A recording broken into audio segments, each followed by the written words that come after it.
मैं ऋषि कुमार सिंह जैसे foundation trust के संचालक और स्कूल के संचालक के लगातार 2 दिन से ग्रामर का वीडियो डाल रहा हूँ। तो कल कुछ कमेंट्स में आए थे कि कुछ बड़े क्लास के बच्चों ने कमेंट्स दी थी कि फेसबुक पर कि थोड़ा टेंस का वीडियो बनाकर डाला कीजिए।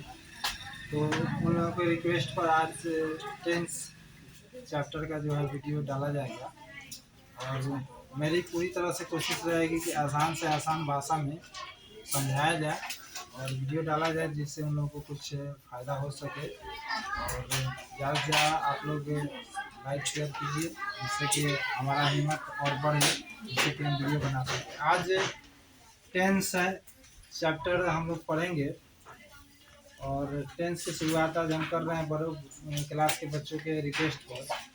तो टेंस सबसे पहले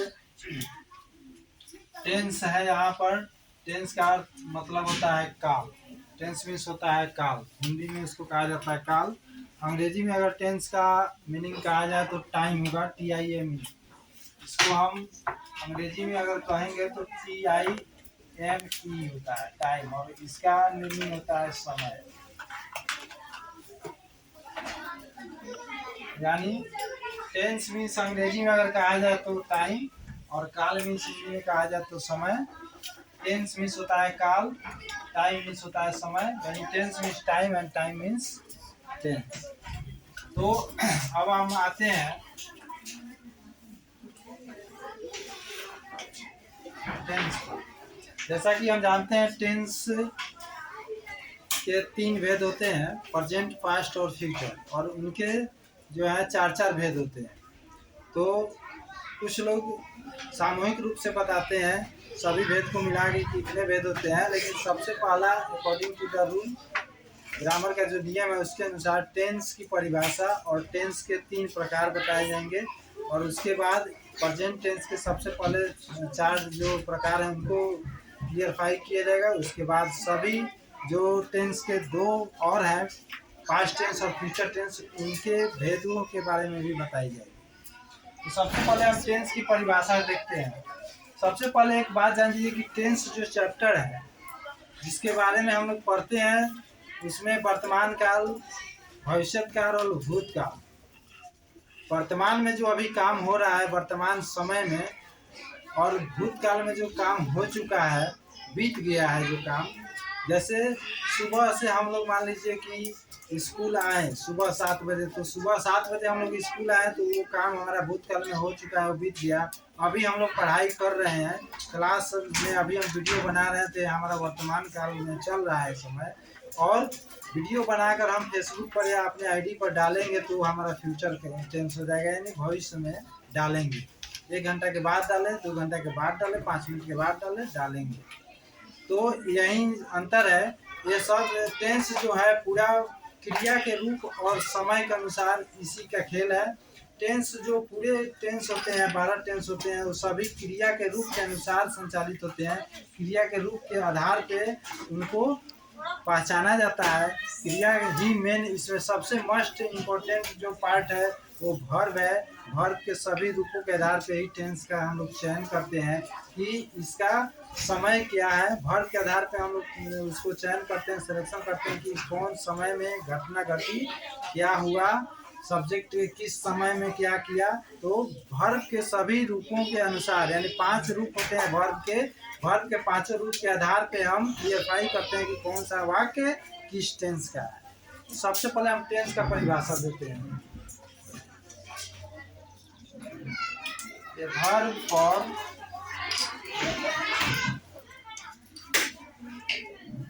which shows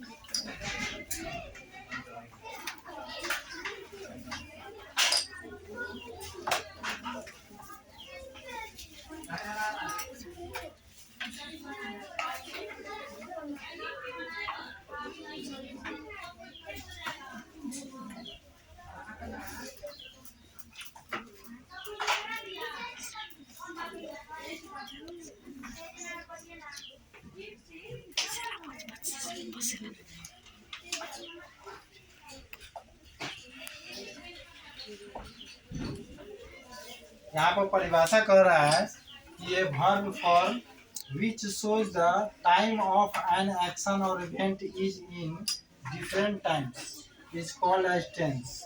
कह रहा है कि टेंस जो है ये वर्ब फॉर्म एक क्रिया का वह रूप है।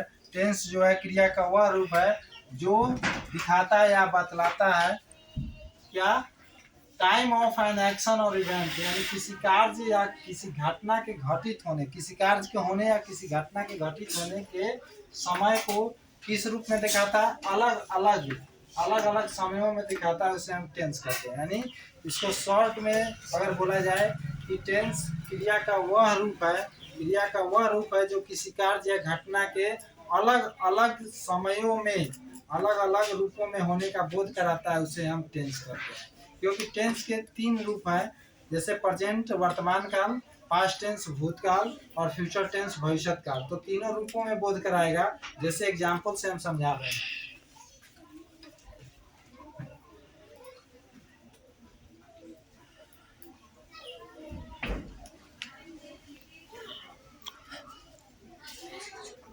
आई एम रीडिंग ए बुक। तो I am reading a book कहने से अभी तत्काल में मैं एक किताब पढ़ रहा हूँ, तो अभी वर्तमान समय में जो काम हो रहा है आई एम रीडिंग ए बुक, यानी अभी मेरा काम शुरू होकर जारी है, खत्म नहीं हुआ है। तो अभी वर्तमान समय में मेरा काम चालू है और शुरू है, यानी खत्म नहीं हुआ है, इसलिए इसको हम अभी प्रेजेंट टेंस का कोई भी भेद का उदाहरण अगर हम देते हैं तो प्रेजेंट टेंस ही माना जाएगा, क्योंकि उसी के सभी भेद के उदाहरण है। तो जिसके भेद के सभी उदाहरण होते हैं उसको उसी टेंस का रूप माना जाता है। तो I am reading a book, इसमें आई आपका सब्जेक्ट हो गया, आई आपका फर्स्ट पर्सन प्रोनाउन हो गया, और ये इसको हम सब्जेक्ट बोलेंगे। आई एम आपका हेल्पिंग वर्ब हो गया, एच बी। हेल्पिंग वर्ब को हम लोग सहायक क्रिया कहते हैं। हेल्पिंग वर्ब का अर्थ होता है सहायक क्रिया। तो एच बी इसको शॉर्ट में ये है, एच से हेल्पिंग हो गया, बी से वर्ब हो गया। रीडिंग आपका वर्ब का चौथा रूप है, वी आई एन जी कहिए इसको या V4 कहिए। इसीलिए मैंने शुरू में जब वीडियो बनाना शुरू किया टेंस के स्टार्टिंग में ही बोला कि जितने भी टेंस आप पढ़िएगा सब वर्ब के रूप से ही पकड़ में आता है कि किस टेंस में है क्या है, या समय का पता भी वर्ब के रूपों से ही पता चलता है। जैसे अभी यहाँ पे रीडिंग लगा तो यहाँ आई एम जो है आपका हेल्पिंग वर्ब है, वो बता रहा है कि ये वर्तमान काल का हेल्पिंग वर्ब है, इसको हम भूतकाल नहीं कर सकते हैं या भविष्य काल नहीं कर सकते हैं, क्योंकि सभी काल का अलग अलग हेल्पिंग वर्ब होता है। तो प्रेजेंट टेंस में is, are, am, have, has और डू, डज का प्रयोग किया जाता है। तो इसलिए आई बहुवचन का फर्स्ट पर्सन बहुवचन का आपका प्रोनाउन है, तो इसके साथ आई एम का ही केवल यूज होता है। अब आगे जैसे टेंस बढ़ेगा, प्रेजेंट टेंस में जब हम लोग जाएंगे, प्रेजेंट टेंस के पहले भेद में जाएंगे प्रेजेंट इंडेफिनिट टेंस में, तो उसमें बताएंगे कि आई एम ही क्यों लगता है, इज आर एम क्यों नहीं लग सकता है आई के साथ, आई एम ही क्यों लगाया जाता है, what is called that I am is used with I, क्या कारण है कि आई एम ही आई के साथ यूज किया जाता है। यहाँ पर V4 है या VING है, यानी V4 अगर कहीं भी लगा रहे तो समझिए कि काम जारी है, अभी खत्म नहीं हुआ है। ये बुक आपका नाउन हो गया, सिंगुलर नंबर का नाउन है, थर्ड पर्सन सिंगुलर नंबर का, तो इसको हम ऑब्जेक्ट मानते हैं। यानी मेरे द्वारा कौन सा काम हो रहा है, किताब पढ़ने का काम हो रहा है। काम क्या हो रहा है, तो पढ़ने का काम हो रहा है। किस चीज को हम पढ़ रहे हैं, किताब को पढ़ रहे हैं। कौन पढ़ रहा है, मैं पढ़ रहा हूँ। तो कर्ता इसमें क्या हो गया, सब्जेक्ट हो गया आई, सब्जेक्ट मीन्स होता है कर्ता, तो इसमें सब्जेक्ट आपका आई हो गया, क्योंकि मैं अपना नाम न लेकर अगर मैं कहूँगा कि मैं खुद अगर बोलूँगा कि ऋषि पढ़ रहा एक किताब पढ़ रहा हूँ तो ये अच्छा नहीं लगेगा। इसलिए किसी नाम के बदले में प्रोनाउन का प्रयोग किया जाता है, अपना नाम का बोध कराने का या किसी के बदले में बोध कराने के लिए बोध किया। तो मैं अपना नाम न लेकर आई बोल रहा हूँ, जिससे यह बोध हो रहा है कि मैं ही पढ़ रहा हूँ इस किताब को। आई am reading a book.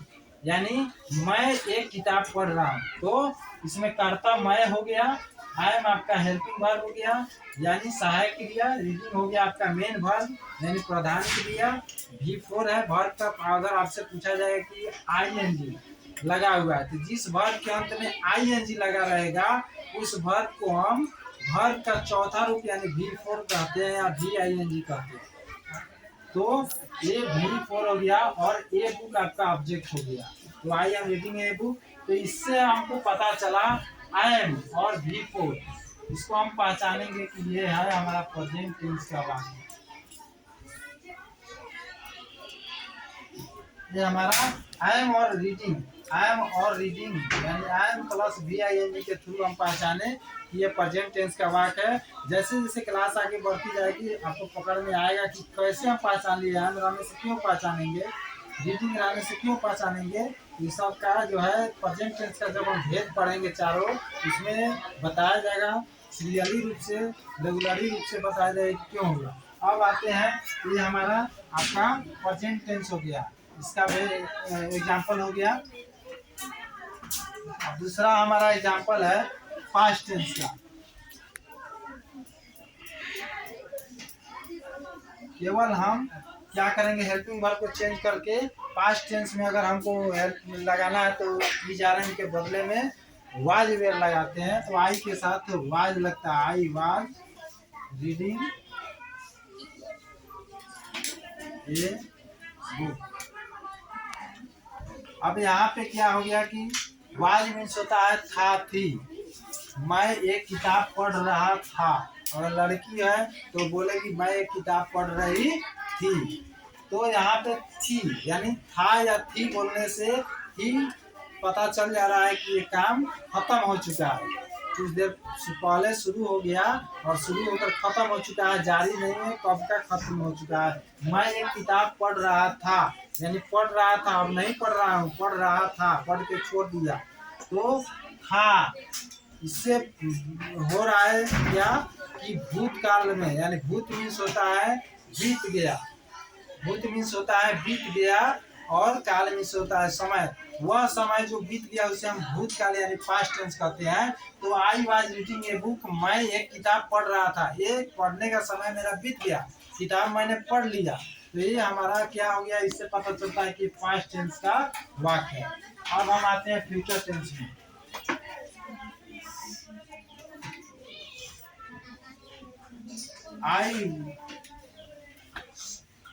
I shall read a book। इसमें कह रहा है कि I shall read a book।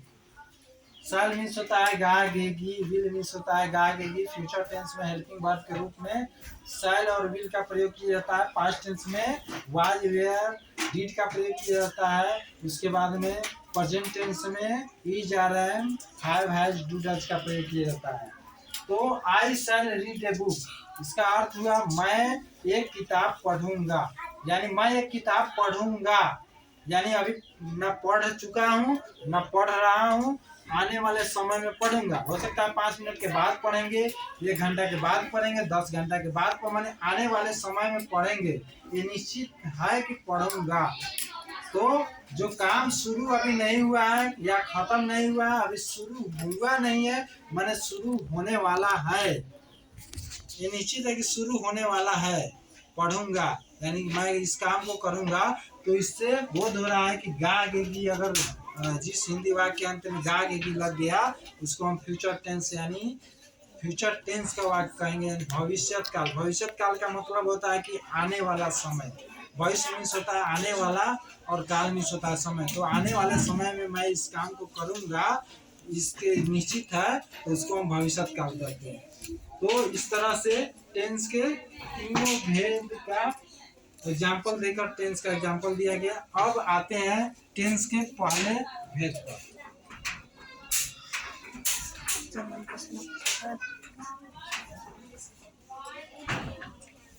Tense का पहला भेद होता है प्रेजेंट टेंस,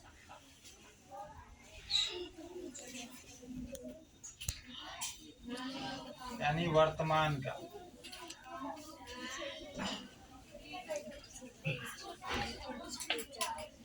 दूसरा भेद है पास्ट टेंस। भूतकाल।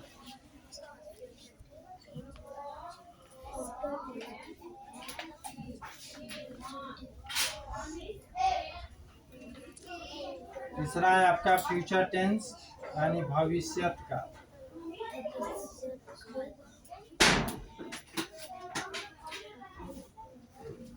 ये तीन आपका टेंस का भेद है।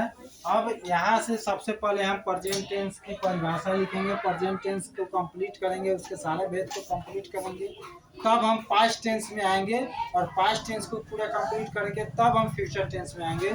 तो सबसे पहले हम पढ़ते हैं प्रेजेंट टेंस की तरफ। प्रेजेंट टेंस क्या है? प्रेजेंट टेंस का परिभाषा पहले लिखेंगे।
कह रहा है वर्ब फॉर्म। प्रेजेंट टेंस का परिभाषा है verb form which shows the time of an action और event is in present time is known as present tense. कह रहा है कि ये वर्ब फॉर्म, वर्ब मीन्स होता है क्रिया, फॉर्म मीन्स होता है रूप, विच मीन्स होता है जो, शोज मीन्स होता है बताता है या दिखलाता है, द टाइम, टाइम मीन्स समय, of an action, of means का, एन मीन्स एक, एक्शन मीन्स होता है कार्य, और मीन्स होता है या, इवेंट मीन्स होता है घटना।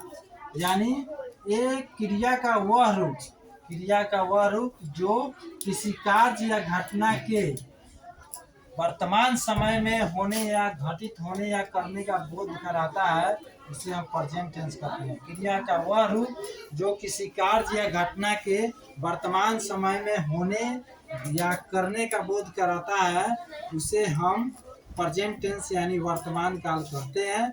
जैसे वर्तमान काल में आप प्रेजेंट टेंस के चारों भेदों के एग्जाम्पल दे सकते हैं। जैसे I read a book,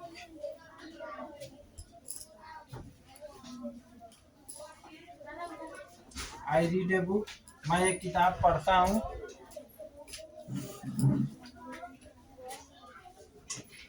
I go to school every day,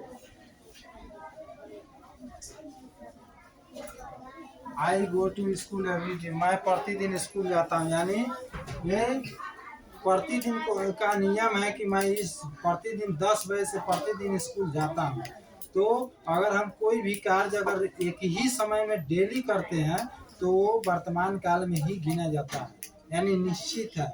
continuous regularly अगर किसी काम को अगर निश्चित रूप से किया जाए एक ही समय में तो उसको हम वर्तमान काल में ही जोड़ते हैं, प्रेजेंट टेंस में जोड़ते हैं। तो प्रेजेंट टेंस का परिभाषा एक बार और हम बता दे रहे हैं। ये verb form which shows the time of an action और event is in present time is known as present tense. यानी क्रिया का वह रूप जो किसी कार्य या घटना के होने या घटित होने का सामान्य वर्तमान यानी वर्तमान काल में किसी कार्य या घटना के घटित होने का बोध कराता है, उससे वर्ब के रूप को हम क्या कहते हैं? प्रेजेंट टेंस कहते हैं। यानी उस क्रिया के रूप को हम प्रेजेंट टेंस कहते हैं। जैसे आई रीड ए बुक, तो रीड इसमें क्रिया का क्या है? पहला रूप है। इसमें गो है, आई गो टू स्कूल, तो इसमें पहला रूप है। वर्ब का पहला रूप से बोध हो रहा है कि ये वर्तमान काल का वाक्य है। प्रेजेंट टेंस का वाक्य। अब हम आते हैं प्रेजेंट टेंस के सबसे पहले रूप पर। प्रेजेंट टेंस के 4 भेद होते हैं, जिसमें पहला रूप है सिंपल प्रेजेंट टेंस यानी प्रेजेंट इंडेफिनिट टेंस।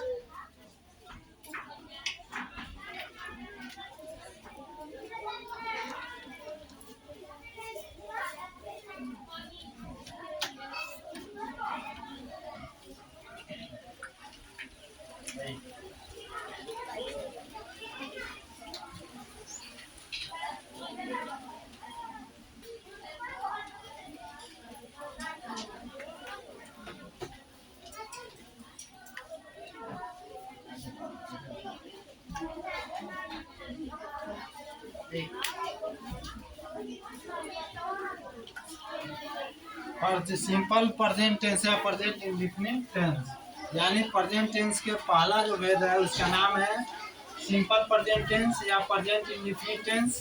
इसको दो नाम से जानते हैं, प्रेजेंट इंडेफिनिट टेंस बोलिए या सिंपल प्रेजेंट टेंस बोलिए। इसका अर्थ होता है सामान्य वर्तमान काल।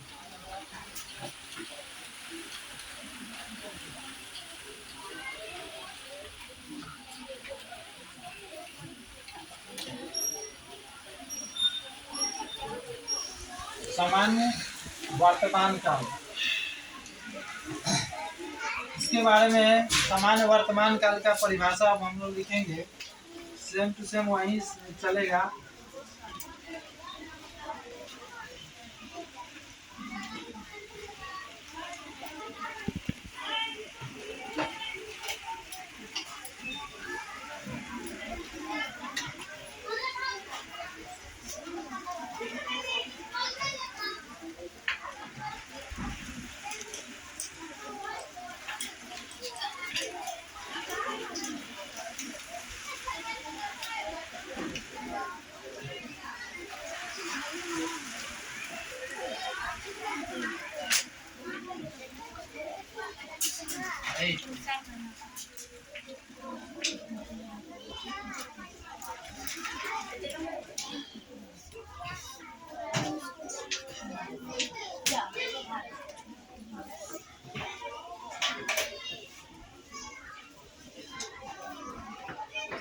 सामान्य वर्तमान काल का परिभाषा है कि ये verb form which shows the time of an action or event is in present indefinite time is known as simple present tense।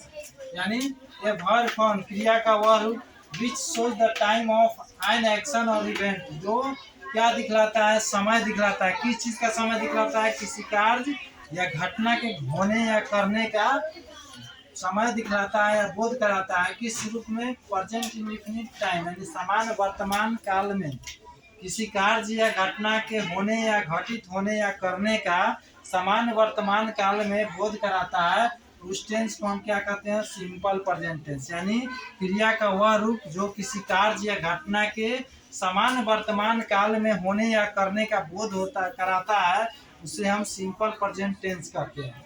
Simple present tense की पहचान क्या है, सबसे पहले अब हम जान गए, तो अब यहाँ से हम लॉन्ग रूट में चलेंगे। सिंपल प्रेजेंट टेंस को पढ़ने के लिए, समझने के लिए बहुत पीछे से हम लोग को आना होगा।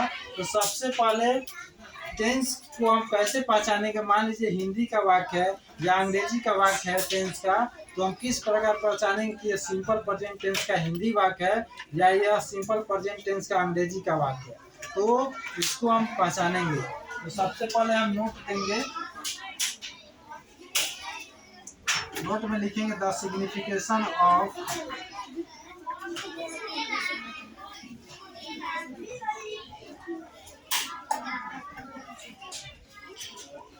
सिंपल प्रेजेंट टेंस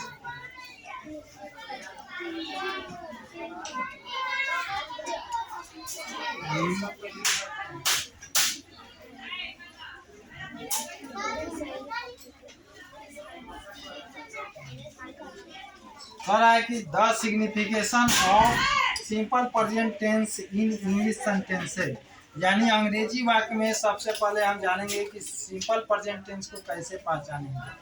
यानी अंग्रेजी वाक्य में हम सिंपल प्रेजेंट टेंस की पहचान कैसे करेंगे कि यह अंग्रेजी वाक्य जो है सिंपल प्रेजेंट टेंस का ही वाक्य है। तो उसके लिए हम सबसे पहले पहचान नंबर 1,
कह रहा है पहला पहचान अंग्रेजी वाक्य में कैसे करेंगे। कह रहा है कि इन the English sentences the helping verbs do या डज। यहाँ जो पब्लिक है इसका मतलब होता है अंग्रेजी में या। तो if in the English sentences the helping verbs do या डज प्लस V1, यानी डू या डज अगर अंग्रेजी वाक्य में लगा रहेगा तो उसके साथ हमेशा V1 लगता है, V5 कभी भी नहीं लगेगा। तो डू या डज प्लस V1 रहेगा। अगर उस वाक्य में डू या डज लगा रहेगा तो पक्का उसमें V1 ही लगेगा। या अगर डू डज नहीं लगा रहेगा तो केवल V1 भी आ सकता है, V5 भी आ सकता है। अंग्रेजी वाक्य में डू या डज प्लस V1 या विदाउट डू डज V1 या V5 are used then we signify that sentence is in simple present tense. यानी जिस अंग्रेजी वाक्य में डू या डज प्लस V1 लगा रहता है, या अगर डू या डज नहीं लगा रहेगा, केवल अंग्रेजी वाक्य में अगर V1 या V5 भी लगा रहेगा तो हम उस अंग्रेजी वाक्य को मानते हैं कि वह सिंपल प्रेजेंट टेंस या प्रेजेंट इंडेफिनिट टेंस का अंग्रेजी का वाक्य है। तो एक बार और समझ लीजिए, if in the English sentences the helping verbs do या डज प्लस V1 या ओनली V1 या V5 are used then we signify that sentence is in simple present tense. यानी जिस अंग्रेजी वाक्य में if in the English sentences, यानी अगर किसी वाक्य में V1 या V5 लगा हो या डू या डज प्लस V1 लगा हो तो उस वाक्य को हम सिंपल प्रेजेंट टेंस या प्रेजेंट इंडेफिनिट टेंस का अंग्रेजी वाक्य समझते हैं। एग्जाम्पल फॉर, जैसे में I do not read a book. यहाँ पर I do not read a book है, यहाँ पर डू हो गया आपका हेल्पिंग वर्ब, सहायक क्रिया। सहायक क्रिया का मतलब होता है कि वह वर्ब जो किसी सब्जेक्ट या मेन वर्ब के पहले आकर या सब्जेक्ट के बाद आकर उसकी सहायता करता है, वाक्य को पूर्ण करने में उसकी सहायता करता है, उसको हम सहायक क्रिया कहते हैं, यानी हेल्पिंग वर्ब कहते हैं। कहीं कहीं पर एक्सिलरी वर्ब भी बोला जाता है। तो शॉर्ट में हेल्पिंग वर्ब ज़्यादा आसान होता है। HB, इसको हम हेल्पिंग वर्ब को HB बोलते हैं। यहाँ पर अब आपका आ गया रीड, रीड आपका आ गया V1। तो इस वाक्य को हम कैसे पहचाने कि यह सिंपल प्रेजेंट टेंस का वाक्य है। तो सबसे पहला स्टेज है हमारा HB जो है डू है, उसके बाद हमारा जो है V1 है। इसके आधार पे हम समझेंगे कि ये हमारा जो है सिंपल प्रेजेंट टेंस या प्रेजेंट इंडेफिनिट टेंस का वाक्य है। दूसरा एग्जांपल है डज का। थर्ड पर्सन का सिंगुलर नंबर का अगर नाउन हो या प्रोनाउन हो तो उसके साथ हम डज का always, we are used always does.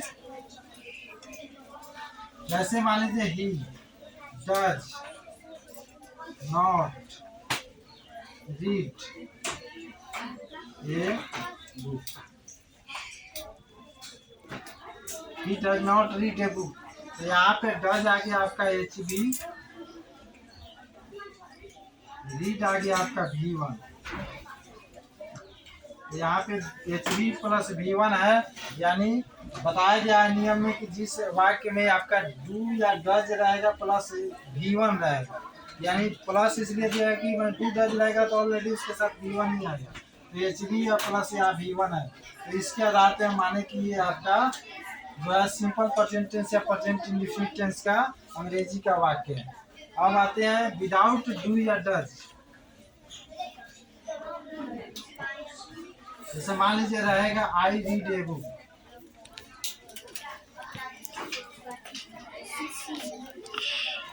यहाँ पे V1 है।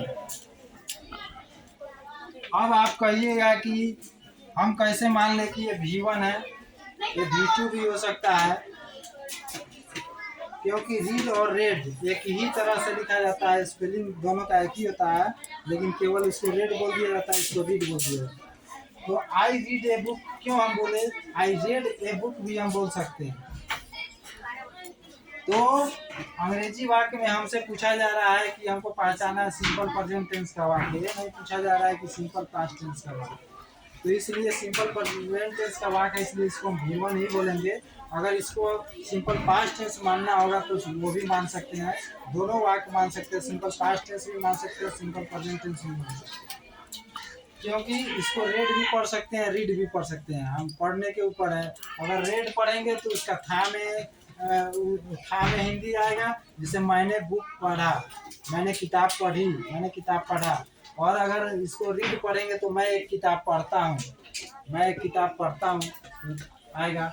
तो आई रीड ए बुक ये V1 है, तो इससे मान लीजिए कि ये सिंपल प्रेजेंट टेंस का वाक्य है। अब मान लीजिए V5 रहेगा, जैसे ही रीड्स ये बुक, ये V5 है। यहाँ पर पहले V1 कैसे पता चला कि ये V1 है, तो जिस वर्ब के अंत में S, ES, ING, ED, TEN ये सब नहीं लगा रहता है, जिस वर्ब के अंत में उसको V1 मानते हैं, और जिस वर्ब के अंत में S या ES लगा रहता है उसको हम V5 मानते हैं। इसके ऊपर भी सवाल है, बहुत लोग पढ़ाने के लिए तो पढ़ा देते हैं, लेकिन ये नहीं समझा पाते हैं कि वर्ब के अंत में एस कब लगेगा और ईएस कब लगेगा।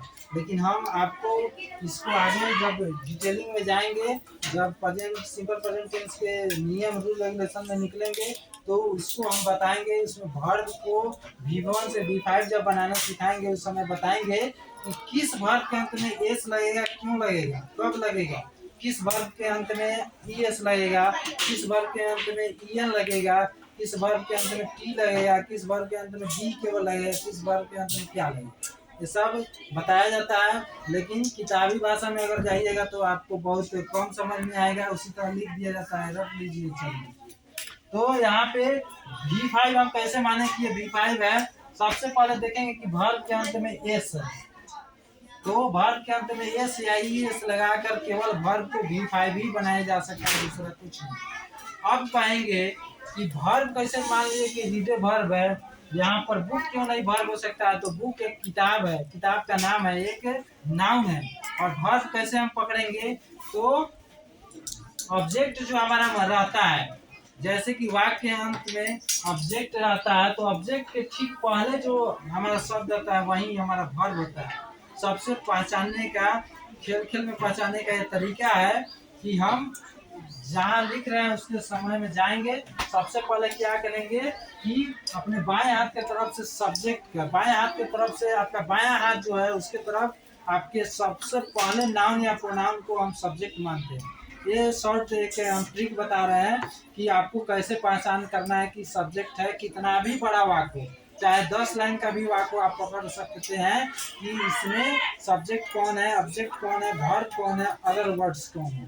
तो अभी हम बता रहे हैं, जैसे कि हम यहाँ पे मान लीजिए लिख रहे हैं ही रीड्स ए बुक, तो ही रीड्स ये बुक हम लिख रहे हैं, तो इसको हम सबसे पहले आपको अब पूछा जाएगा कि how do we qualify the subject object and verb, कि सब्जेक्ट कहाँ है, ऑब्जेक्ट कहाँ है और वर्ब कहाँ है। तो बाएं हाथ की तरफ से सबसे पहला नाउन और प्रोनाउन जो वाक्य में आता है, यानी मान लीजिए नाउन या प्रोनाउन के पहले अगर डब्ल्यू क्वेश्चन या कुछ भी है हेल्पिंग वर्ब से मतलब नहीं है। बाएं हाथ की तरफ देखिए कि सबसे पहला नाउन या प्रोनाउन क्या है, वही हमारा वाक्य का सब्जेक्ट होगा। तो सबसे पहले क्या है, यहाँ पे ही है, प्रोनाउन है, ही एक प्रोनाउन है, थर्ड पर्सन सिंगुलर नंबर का, इसको सब्जेक्ट मानेंगे। अब यहाँ से हम क्या करेंगे कि यहाँ से भागेंगे दाहिने हाथ की तरफ। दाहिने हाथ की तरफ सबसे वाक्य के अंत में जाते हैं, तो वाक्य के अंत में जो सबसे पहला नाउन या प्रोनाउन आता है उसको हम ऑब्जेक्ट मानते हैं।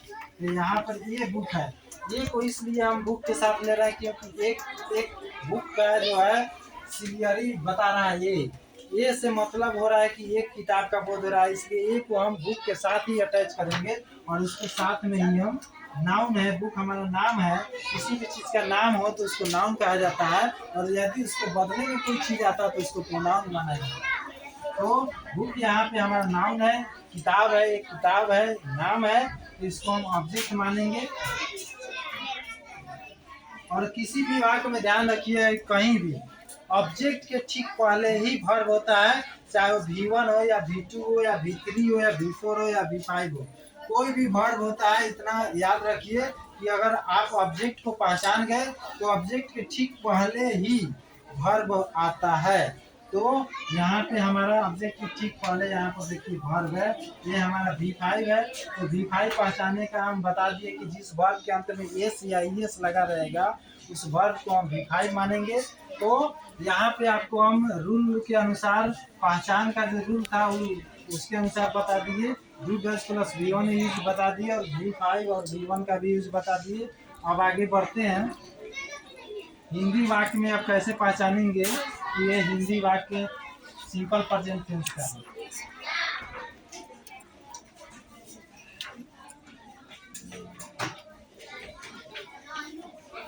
The signification of simple present tense in Hindi sentences.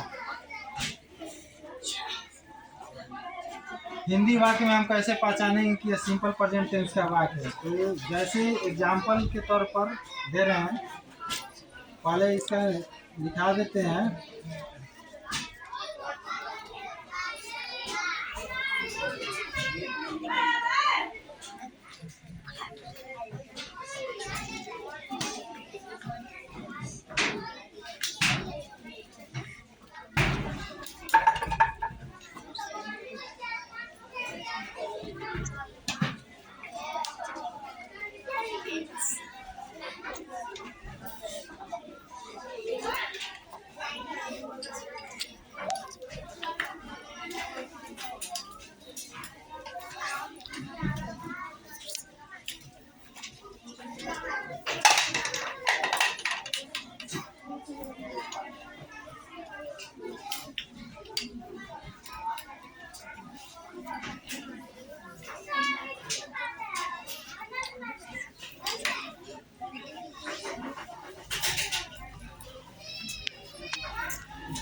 कह रहा है कि जिस Hindi sentences the series of Hindi simple present tense are, यानी जिस हिंदी वाक्य के अंत में सिंपल प्रेजेंट टेंस का हिंदी चिन्ह ता हूँ, ती हूँ, ता है, ती है, ते हो, ती हो लगा रहता है। यानी किसी भी हिंदी वाक्य के अंत में अगर ता हूँ लगा है या ती हूँ लगा है या ता है लगा है या ती है लगा है या ते है लगा है या ते हो लगा है या ती हो लगा है, लगा रहेगा तो उस हिंदी वाक्य को हम सिंपल प्रेजेंट टेंस या प्रेजेंट इंडेफिनिट टेंस का हिंदी वाक्य समझेंगे। यानी जिस हिंदी वाक्य के अंत में ता हूँ, ती हूँ, ता है, ती है, ते हो, ती हो लगा रहता है, उस हिंदी वाक्य को हम सिंपल प्रेजेंट टेंस का या प्रेजेंट इंडेफिनिट टेंस का हिंदी वाक्य समझते हैं, पहचानते हैं।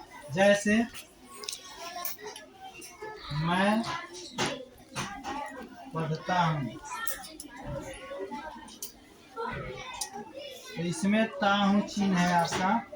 अगर आपको बताया जाएगा कि इसमें चिन्ह है, बताओ सिंपल प्रेजेंट टेंस का चिन्ह कहाँ है, तो ता हूँ की इस तरह घेर लगा कर हम एस पी टी एस लिख देंगे, यानी सिंपल प्रेजेंट टेंस, यानी सिंपल प्रेजेंट टेंस का चिन्ह हो गया। तो या मान लीजिए मैं पढ़ती हूँ,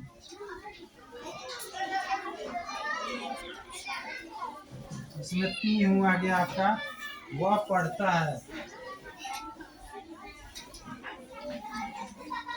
इसमें ता है आ गया, हम लोग पढ़ते हैं,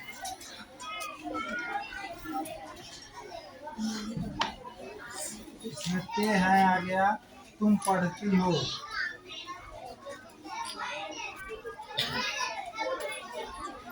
इसमें ती हो आ गया। यानी हर एक वाक्य के अंत में चिन्ह छुपा रहता है। हिंदी वाक्य की पहचान उसी चिन्ह के आधार पर की जाती है। हर एक हिंदी वाक्य के अंत में चिन्ह छुपा हुआ है, उसी के आधार पर हम लोग कर सकते हैं। जैसे मैं पढ़ता हूँ, तो इसमें घेरा मैंने लगाया है ता हूँ, यानी ता हूँ आपका हिंदी चिन्ह है सिंपल प्रेजेंट टेंस या प्रेजेंट इंडेफिनिट टेंस का। वह पढ़ता है, इसमें ता है। हम लोग पढ़ते हैं, इसमें ती है पर घेरा है क्योंकि यही चिन्ह है। मैं पढ़ती हूँ, इसमें ती हूँ पर घेरा है क्योंकि यही चिन्ह है हिंदी वाक्य का। तुम पढ़ती हो, इसमें ती हो पर घेरा है क्योंकि यही सब चिन्ह है।